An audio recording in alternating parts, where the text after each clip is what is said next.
Hi everybody, it's Laura from Green Tree, and today we're talking about hydration, staying hydrated, and what can happen when we're having a summer like this one. As people have probably already noticed, it seems like it's either raining or it's hot this year. One of those two things is happening pretty much every day, sometimes alternating between one and the other. And there is a danger that comes from higher heat, so it's important to stay hydrated in order to avoid heat stroke and heat exhaustion. So first I'm going to explain what those two things are, and because I am not a doctor, I am going to go ahead and use this description that I got from the Mayo Clinic. I find them to be a pretty good source of this kind of information. So, heat exhaustion is when your body temperature is up to 104 degrees and you are going to have potentially nausea, vomiting, weakness, headache, fainting, sweating, and cold, clammy skin. This is the step before you actually hit heat stroke. So it's dangerous, but at that point it's still pretty treatable. If you start experiencing those symptoms though, you do want to get it taken care of right away before it becomes heat stroke. Now, heat stroke is the one where it's like, go to a doctor. Heat stroke is when your temperature is at 104 or higher, and you may actually have its potential at that point. You could stop sweating. You might still have moist, clammy skin, but you might stop sweating entirely. Symptoms that you're going to have that are going to show that you have heat stroke start like heat exhaustion and kind of ramp up from there. So you're going to see potentially muscle cramps because your electrolyte imbalance is off because of both the heat and the dehydration, nausea or vomiting, weakness, fatigue, headache, excessive sweating, all the way up to not sweating anymore, dizziness or lightheadedness, confusion, irritability, low blood pressure. You might even start having an erratic heartbeat or an increased heart rate, and problems seeing properly. So those are things that are going to show that you're actually hitting the point of heat stroke. And if you're getting to that degree, you should really go to a doctor to get it treated. But it is very possible to avoid that happening in the first place with a couple of different things. One, if you're used to exercising vigorously inside or in a gym, someplace where the temperature is very controlled, don't go straight out full on outside because your body is not going to be able to immediately adjust to that temperature difference. And so you might want to start out with less than your usual intensity and work up to it as you get used to the heat over time.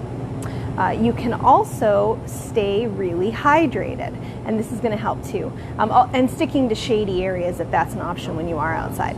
But there's a couple of different things we're going to suggest in order to stay hydrated. Now the first one, this is one that I think a lot of people don't think about, is what are you eating? That can actually make a difference to how hydrated you are, especially if you're not somebody who continually has a drink that you're sipping. And seasonally appropriate, strawberries are a great example of something you can eat to stay hydrated. So if you're choosing a snack that has a lot of water in it, you're going to be more hydrated than if you're choosing something very salty or starchy like potato chips or a heavy pasta salad type dish.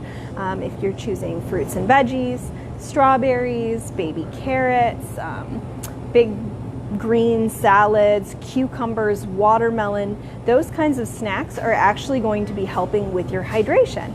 So if you have a choice when you're going out, say on a picnic or to the park, and you're taking a snack with you, choose some options that are going to carry some water weight of their own, and that's going to get you a step ahead of the game when it comes to staying hydrated. Now, a lot of people think that caffeine dehydrates you. So I looked into this, and the best information that I could find is a normal amount of caffeine. Yes, it's a diuretic, which makes you have to urinate a little more often, but it's not enough to cause serious dehydration when consumed at a normal level. So that means things like iced tea are on the table for hydrating. And these can be really nice because it gives it a little more flavor than you're going to get from just drinking water. You're also going to see, so this one, where does it say? Just a tad sweet. So sugar can actually be a bit dehydrating too.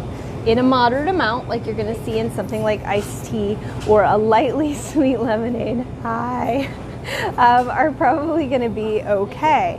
But if your blood sugar goes up too high, that actually has a strong diuretic effect and can be dehydrating.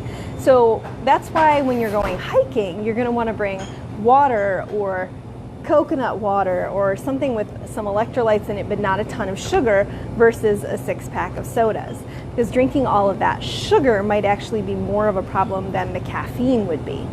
So that's something to keep in mind, is like sweet is okay, but sugar is not going to help you hydrate.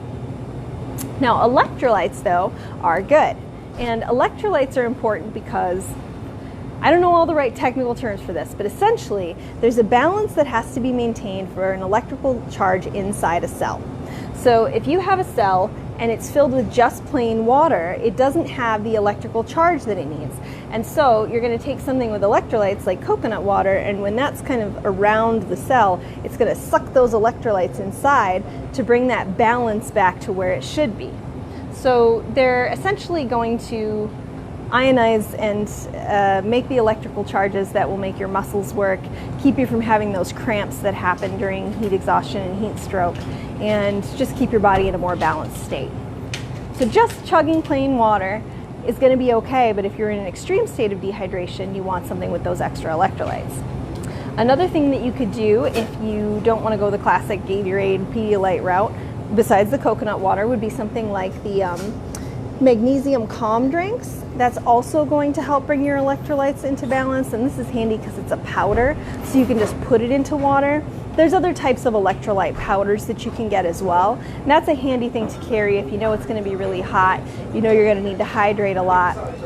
To keep that balance in check, bring something like this that's got that electrolyte powder you can add to your water.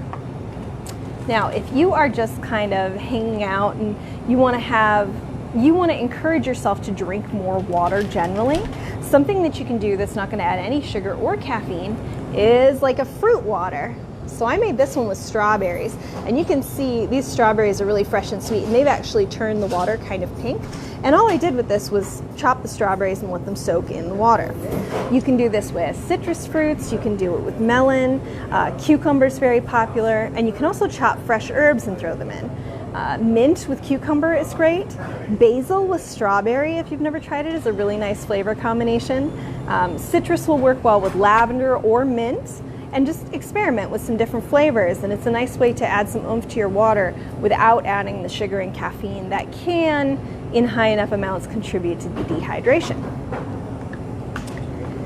Now, one thing is definitely dehydrating when it comes to drinks that you can enjoy in the summer, which is alcohol. So if you're worried about dehydration, if you're going to be outside for a long stretch and it's hot, you're working hard, stay away from the alcohol until you can get inside, get somewhere cooler, shadier, and get yourself in a less active state, because that will cause some pretty strong dehydration and can definitely contribute to experiencing heat exhaustion and heat stroke. So don't drink when you're hiking. It's not a good mix. Let's see. Oh, and last, so that's really the basics, is that you want to be drinking lots of liquids. A little caffeine, a little sugar's okay. Electrolytes are great. You can add a pinch of salt is another way to do it. A pinch of sea salt will also help bring the electrolyte balance of your water in, so long as your body is one that can handle the salt. But then finally, it is still possible to overheat in extreme temperatures with large amount of works, even if you're relatively hydrated, but it's a lot harder.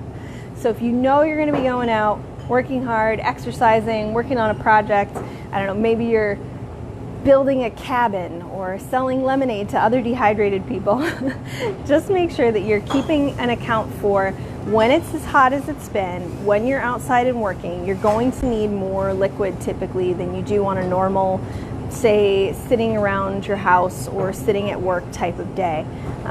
Don't let it get away from you, because fixing that really, it can have an impact on your body, especially if you get all the way up to the point of heat stroke. It can actually cause organs to shut down. So be prepared, take care of it ahead of time.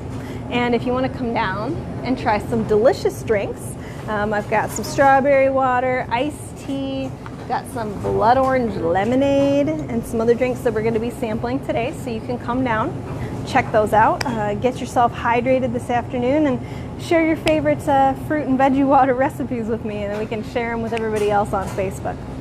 So have a beautiful, hot, hydrated Tuesday, and I'll see you guys next week. Bye.